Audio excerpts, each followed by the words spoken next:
தமிழ்நாடு சட்டமன்ற தேர்தல் முடிவுகளோட மேற்கு வங்காளம், கேரளா, அசாம் இந்த மாநிலங்களோட தேர்வு முடிவுகளும் வந்தது.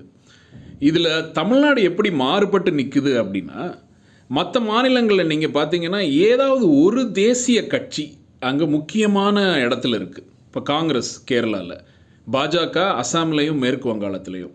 ஆனால் தமிழ்நாடு எப்படி இந்த 3 மாநிலங்களையும் வேறுபட்டு தெரியுது அப்படின்னா, இங்கே தேசிய கட்சி அதே இடத்துல இல்லை. இங்கே இன்னொரு கட்சி, தமிழக வெற்றி கழகம் அப்படிங்கிற கட்சி தனிப்பெரும் கட்சியாக அதாவது 100க்கும் மேற்பட்ட இடங்களை கைப்பற்றி முன்னிலையில் இருக்குது.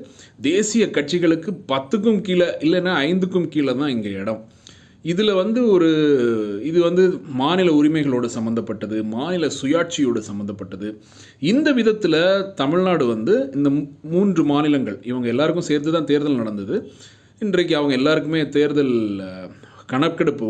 வாக்குகள் கணக்கெடுப்பு நடந்தது. அதில் தமிழ்நாடு இவ்வாறு வேறுபட்டு நிற்கிறது அப்படிங்கிறத நான் இங்கே பதிவு பண்ண விரும்பினேன். நன்றி, வணக்கம்.